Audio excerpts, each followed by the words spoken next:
Alright, welcome back. This is day 2. Kung napanood nyo yung day 1, nagkabit ako ng speakers, nilinis ko yung box type, tinanggal ko yung mga lumot, and then linis konti sa loob. But this time, I wanna make sure na gusto kong silipin yung loob ng gas tank dahil hindi ko alam kung baka puno ito ng kalawang or wala. Baka may gas o wala, hindi natin alam, di ba? Kung napanood nyo yung first video nito nung ginawa namin sa first owner, kung makikita nyo doon, hindi namin ginamit yung gas tank. Gumamit na lang kami ng improvised na water container.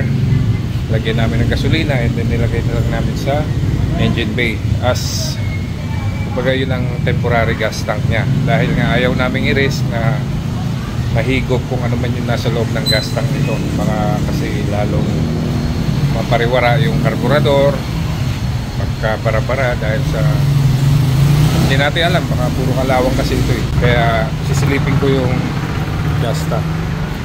So dito tanggalin ko yung takip nyan, tanggalin ko yung sending unit ng fuel level, and then siguro masisilip na natin kung ano condition ng loob ng tangke. Bali, niluwagan ko na nga pala yung mga gulong sa likod, and then bigay ko na siya sa jack stand dahil gusto ko rin silipin yung axle nito. Kasi remember last time nung din-drive namin pa uwi ito, na lakas ng wiggle nito. Kaya sisilipin ko, baka durog yung bearing or what. Malapit lang ng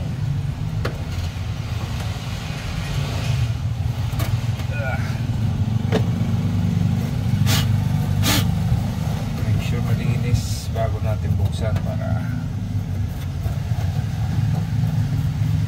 mahirap kasi baka pumunta sa loob ng tangke, no?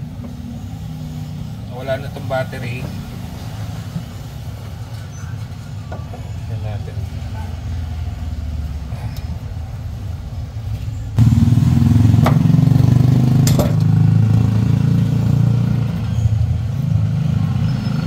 Wow.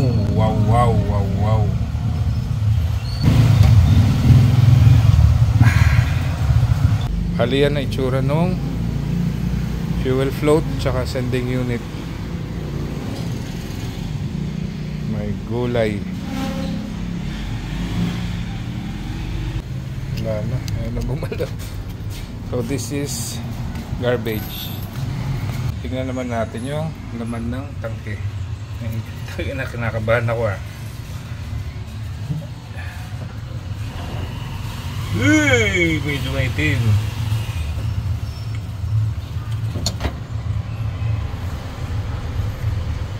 Shit, it's not looking good. Ayun, tangina, karumal-dumal. Shit, ay tulog. Paano ko lilinisin to? Okay.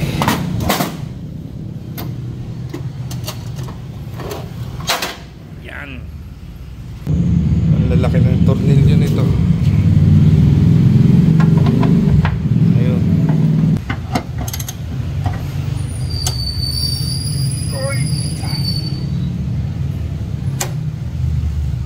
Ay. Okay, sprayan mo natin. Ano ngayon?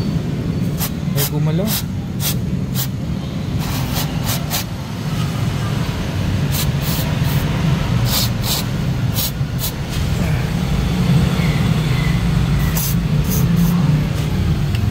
Okay, bababa. Boy. Ako. Yeah.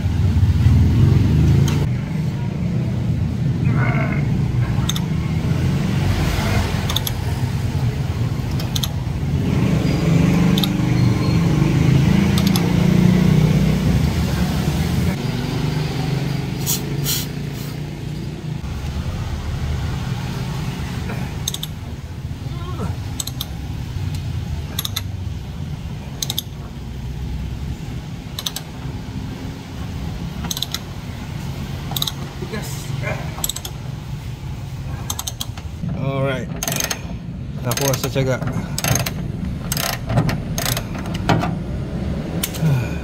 One down. bolts. Ngayon, kailangan natin tanggalin itong mga hoses.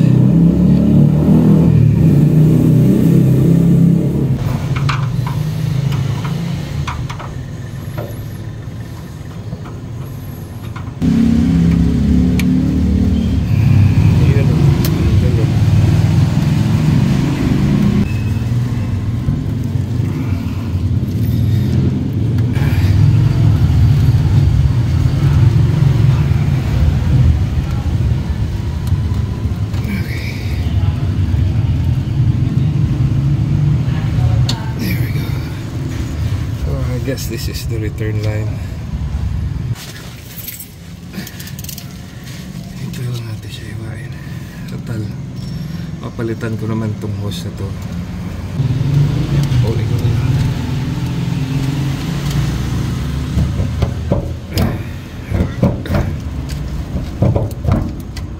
Ay puta, may gas pa.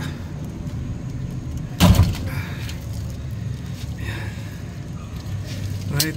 This one is the vent. Nakabaon yan sa chassis. Para sa chassis, sisingaw yung fumes.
Okay, tanggal na yung tangke.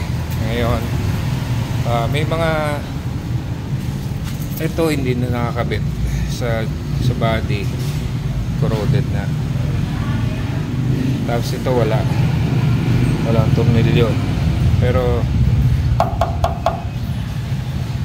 visually mukhang okay naman yung labas doon sa loob ng katalog. Okay, so switch on.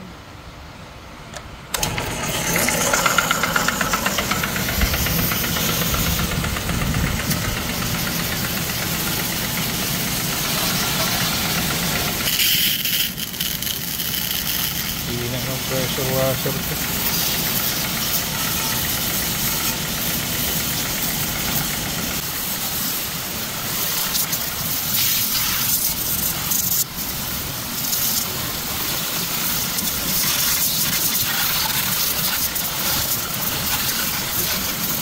Alright, medyo malinis na siya. Ngayon we need to drain kung ano man ang laman niya sa loob. Kasi mukhang langis. Masyado ng panis. So, i-drain ko yung laman niya. Okay, gumawa ako ng pangsahod para makita natin kung anong laman.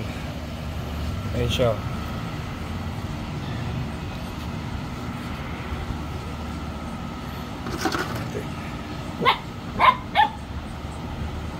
Yun. Walang tumulo. Walang laman. Pag i-tilt, yun.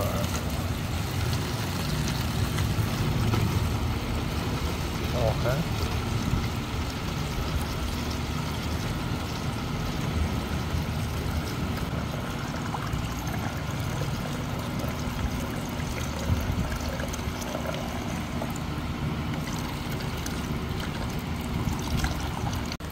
Na-drain ko na. I don't know how old this fuel is. pero it seems very old. Ang baho ng amoy, pero yung pagtulo niya naman walang mga kasamang mga metal, mga debris. Clear naman siya, oh. Diba? Wala namang kalawang, which is a good sign. Pero sisilipin ko pa mabuti yung loob. Ano ba magandang panglinis dito sa loob ng tangke? Sabi kasi nila suka. Pupunuin mo ng suka. Pero hindi ko alam. Let's see.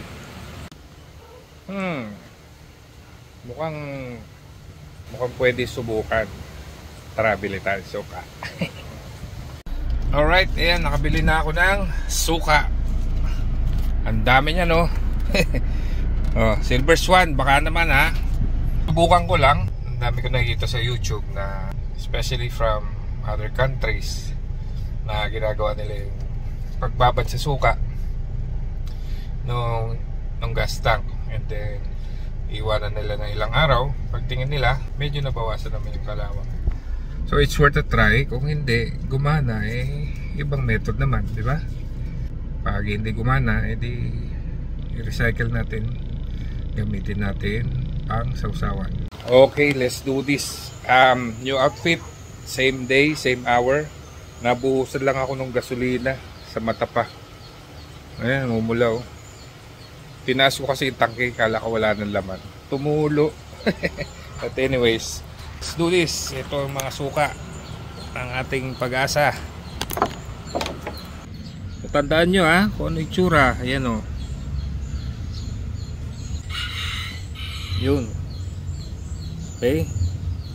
Okay, huhusan na natin to. Here goes natin. Suka. Yes. Sige.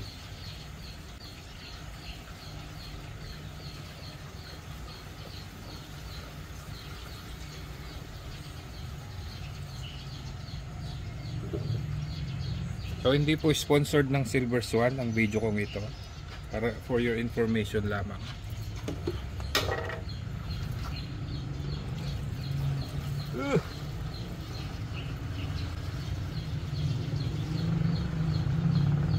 Full tank suka.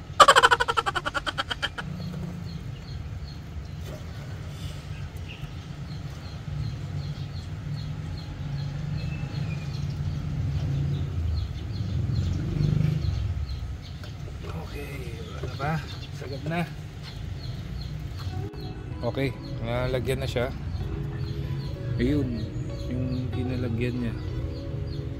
Hanggang takin na yung pa ng lahati.